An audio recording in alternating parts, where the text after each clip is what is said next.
एक बार फिर हमारे साथ जुड़े रहने का बेहद शुक्रिया। सुबह सवेरे पाकिस्तान में शाहजेब और माया आपके साथ हैं। और अब हमने कहा था वक्फे से वापस आने के बाद हम ओमिक्रॉन जो कि कोरोना का कोविड का 5वां वेरिएंट है और इसने पूरी दुनिया में क्या खौफ और हिरास फैलाया हुआ है, अब तफसील से बात करेंगे।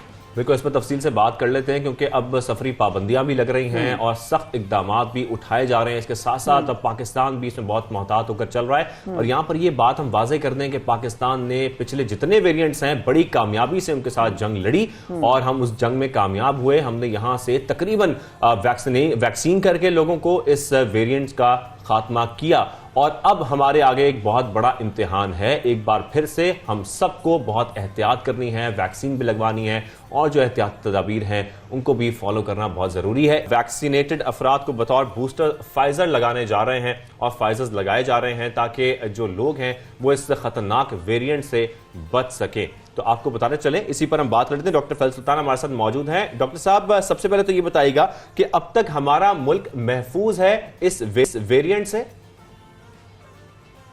जी, इस वक्त तक तो ये वेरिएंट अभी डिटेक्ट नहीं हुआ, लेकिन जैसे कल जो प्रेसर हमने किया, असद उमर साहब ने, मैंने जॉइंटली, उसमें हमने जिक्र किया कि एपिडेमियोलॉजिकली ये तकरीबन बड़े ममालिक को, खासतौर पर इस कनेक्टेड दुनिया में जहां लाखों करोड़ों की तादाद में लोग इधर से उधर ट्रैवल करते हैं, इसको ट्रैवल रिस्ट्रिक्शंस के जरिए मुकम्मल तौर पर रोका नहीं जा सकता। इसको सिर्फ कुछ डिले किया जा सकता है या इसकी आमद में कुछ, जिसे कहते हैं, ताखीर डाली जा सकती है, लेकिन मुकम्मल तौर पे कोई भी बड़ा मुल्क जो है अपने आप को इससे टोटली बचा नहीं सकेगा। ये वेरिएंट इवेंचुअली तकरीबन हर मुल्क में आ जाए। डॉक्टर फैसल, मैं माया खान बात कर रही हूँ। बहुत शुक्रिया आपके वक्त का। एक बार फिर ये बताइएगा डॉक्टर साहब, as a doctor, not as an representative of the government, मैं पूछना चाहूँगी कि ये कितना ख़तरनाक है, उसके हवाले से आप क्या रहनुमाई करना चाहेंगे? और आपने कहा कि अब तक पाकिस्तान में कोई भी ओमिक्रॉन का कोई भी पेशेंट नहीं आया है। ये बात बिल्कुल वाज़ेह है कि हमें पता है कि अब तक ये वेरिएंट पाकिस्तान में दाखिल नहीं हुआ है। अभी तक यूं कहिए कि हमने ये वेरिएंट डिटेक्ट नहीं किया। जैसे मैंने कहा ना कि जहां करोड़ों की तादाद वाले मुल्क हों, वहां जाहिर है हर कोई ना टेस्ट हो सकता है ना किया जाता है। तो ये वाज़ेह कहना, एक नेगेटिव असर्शन जो होती है ना, जिसमें कहें कि हाँ ये चीज़ नहीं है, वो तकरीबन नामुमकिन होती है। हाँ, ये कह सकते हैं कि अभी तक जो टेस्ट हम कर रहे हैं उसमें हमें ये नहीं दिखा, लेकिन इसकी आमद जो है ना वो इनएविटेबल है, दिनों में नहीं हफ्तों में। इवेंचुअली जहाँ इतनी ग्लोबल ट्रैवल चल रही हो, एक से दूसरे मुल्क, दूसरे से तीसरे, तीसरे से चौथे, तो फिर ये चीज़, इसको मुकम्मल नहीं रोका जा सकता। दूसरा ये आपको बताऊं, आपने कहा कि एज ए डॉक्टर जवाब दीजिए, यकीन कीजिए कि as a representative of the government भी मेरी जिम्मेदारी रही है कि हमेशा प्रोफेशनली साउंड और ऑनेस्ट और टेक्निकली साउंड बात की जाए जो कि साइंस में रूटेड हो। तो अब भी आपको वही बताऊंगा इंशाल्लाह, बेफिक्र रहिए। Thank you very much. अच्छा डॉक्टर साहब, यहाँ पर एक बात बहुत इंपॉर्टेंट है। जैसा कि हम देख रहे हैं कि हमने सफरी पाबंदियां लगाई हैं और आप भी इस सफरी पाबंदी का जिक्र कर रहे हैं, लेकिन आप समझते हैं कि बरतानिया की तरह या दीगर ममालिक की तरह हमें सख्त फैसले करने होंगे? क्योंकि सफरी पाबंदी में इमरजेंसी सूरत में अगर लोग आ जाते हैं तो वो वायरस तो ट्रैवल हो जाएगा, वो तो यहाँ पर ट्रांसफर हो जाएगा। देखिए, आपने बरतानिया की तमाम पाबंदियां और उनके तमाम एक्शंस के बावजूद क्या देखा? क्या उनके यहाँ डेल्टा वेरिएंट गया? क्या उनके यहाँ साउथ अफ्रीकन वेरिएंट गया? क्या उनका अपना वेरिएंट दुनिया जहान में गया? सो ये जो एपिडेमियोलॉजिकली स्पीकिंग है, जब भी आप प्रॉपर पब्लिक हेल्थ एक्सपर्ट से बात करें तो वो वाज़ेह ये बात होती है कि जो सभी पाबंदियां हैं वो कुछ डिले जरूर डालती हैं और उसका पब्लिक मैसेजिंग के साथ ताल्लुक होता है, पब्लिक अवेयरनेस के साथ ताल्लुक होता है, हुकूमती रिस्पांस और जिम्मेदारी के साथ होता है ताकि पब्लिक का ट्रस्ट जो है वो कायम रहे। लेकिन जो इसका actual impact on stopping the virus completely है वो बड़ा लिमिटेड है। मासिवा इसके कि आप एक छोटा सा आइलैंड हो जहां आप हर आने जाने वाली आपको बंद कर दें और फिर कब तक बंद रखें, तो ये भी एक प्रैक्टिकली इम्पॉसिबल सी बात है। सो तमाम सफरी पाबंदियों का मकसद रिस्क मिटिगेशन होता है, यानी लोअरिंग ऑफ रिस्क। आपने वो तमाम इकदाम करने हैं जिसके जरिए जो नंबर्स हैं वो थोड़े से आपके काबू और कंट्रोल में रहें ताकि आप सिचुएशन को मैनेज कर लें। वरना वायरस, देखिए, अनदेखी चीज़ है ना। आप जो एक डिटेक्ट करते हैं उसके साथ शायद 9-10 और होते हैं जो अनडिटेक्टेड होते हैं। तो वायरसेस को सफरी पाबंदियों के जरिए, वो भी पार्शियल किस्म की सफरी पाबंदियों के जरिए, रोकना नामुमकिन है। थैंक यू डॉक्टर साहब। एक और सवाल मेरे जहन में आ रहा है और एक बड़ा आम आदमी का सवाल है जो इस वक्त मेरे जहन में बार बार उभर रहा है, और वो ये है کہ کیا ڈاکٹر صاحب ہم پھر گھر بیٹھ جائیں گے؟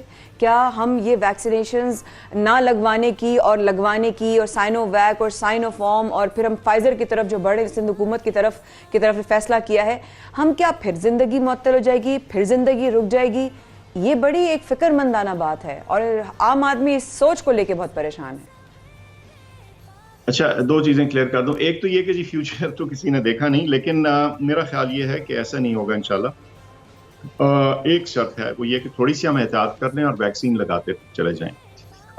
سندھ حکومت کا الگ سے کوئی اس میں فیصلہ نہیں ہوتا، نہ فیڈرل گورنمنٹ. ہم مل کے یہ ساری چیز کرتے ہیں. دیکھیے فیڈرلی پروکیورڈ ویکسینز ہیں تو اس کا طریقہ استعمال کا یہاں NCOC سے ہی ہم گائیڈنس بھیجتے ہیں.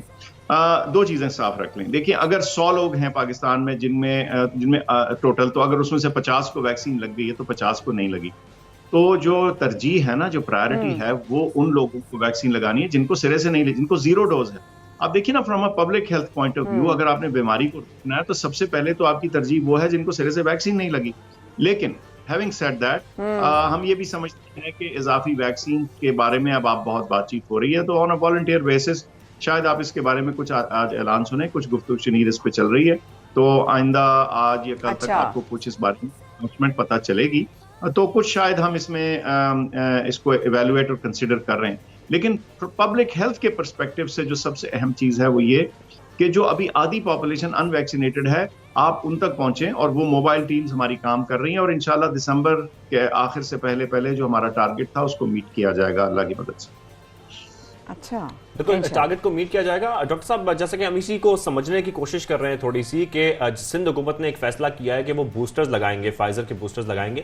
کیا وفاقی حکومت بھی خاص طور پر NCOC کوئی ایسا فیصلہ کر رہی ہے تاکہ پورے ملک میں امپلیمنٹ کیا جا سکے؟ آپ سمجھتے ہیں یہ ضروری ہے ابھی؟ میں پھر وہی کلیئر کر دوں جی. سندھ حکومت نے ایک ریکمنڈیشن یا اپنے ایک پوائنٹ آف ویو ضرور دیا، لیکن اس معاملے میں ہمیشہ ہم نے کلیکٹیو ڈیسیجن میکنگ کی ہے. علیحدہ سے کوئی ویکسین نہیں لگا پاتا، نہ لگانی چاہیے. مین بات جو ہے، جو پرائرٹی ہے، جیسے میں نے کہا، وہ میس ویکسینیشن ہے ان لوگوں کی جن کو سرے سے ویکسین نہیں لگی. ہم ایسے اشخاص جن کو 2 ویکسین ڈوزز لگ گئی ہیں اور ان کو ہم تیسری ڈوز لگائیں مثال کے طور پہ، وہ تو پرائرٹی نہیں ہو سکتی پبلک ہیلتھ کے پوائنٹ آف ویو سے بنسبت اس کے کہ ہم ان تمام لوگوں کو لگائیں جن کو سرے سے ویکسین نہیں لگی. ہاں، ان پیرالل ساتھ ساتھ اگر کچھ ایسے اشخاص ہیں جن کا ایج کی وجہ سے یا دیگر رسک کی وجہ سے اگر ان کا کچھ رسک بنتا ہے تو ان کو اگر آپشن دی جائے. یہ اس بارے میں غور ہو رہا ہے، آج ہم تھوڑا سا اس کے بارے میں اناؤنسمنٹ کر دیں گے. یہ بھی ٹھیک ہے، یہ کوئی غلط بات نہیں. لیکن جیسے میں نے کہا نا، پبلک ہیلتھ ڈیسیجن میں پرائرٹی پہلے ہوتی ہے. ایک چیز ہوتی ہے جس کی ترجیح ہوتی ہے. ترجیح سب سے پہلے وہ ہے جو کہ نہتا پڑا ہے، جس کو ایک بھی ڈوز نہیں لگی، کیا اس کو نہیں لگنی چاہیے؟ اس کی پرائرٹی پہلے ہونی چاہیے. بالکل لگنی چاہیے، بالکل پرائرٹی ہونی چاہیے. بہت شکریہ. ساتھ ڈاکٹر فیصل موجود تھے، آپ کے وقت کا بہت شکریہ. اور پروگرام میں آگے بڑھنے سے پہلے بتاتی چلوں کہ اب ہم وقفے لیں گے، چھوٹی سی ایک نیوز اپڈیٹ ہوگی، لیکن آگے پروگرام میں مری کے ویدر کو لے کے اپڈیٹ ہے، منی بجٹ کو لے کے بہت ساری آج جو ہے وہ اپڈیٹس ہوں گی صبح سویرے پاکستان میں. ہمارے ساتھ جڑے رہیے گا. شاہ زیب اور مایا کر رہے ہیں آپ کا انتظار. ہم ابھی واپس آتے ہیں.